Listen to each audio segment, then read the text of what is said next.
Nga si Master Pinky naman ang titira mga lods. Medyo mahaba ang kanyang pana.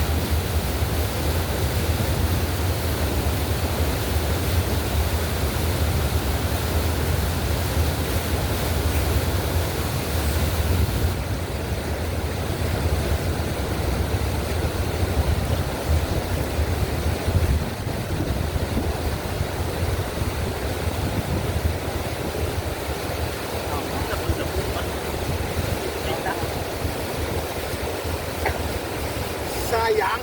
Sayang, mali ka patay na yun. Tinatakbo ko na yun. Habol sana kita papunta doon. Kasi nga tingitingan niya dyan sa mga bato. Pagpul na.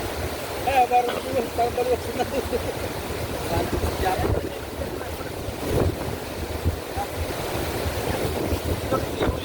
Labon-labo ay tapos yung mga bato, yung mga may nakaharap na bato, wala si tira niya sa mga bato.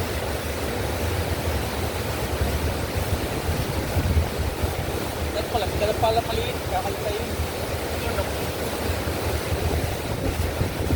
Parte rin eh. Sapat na.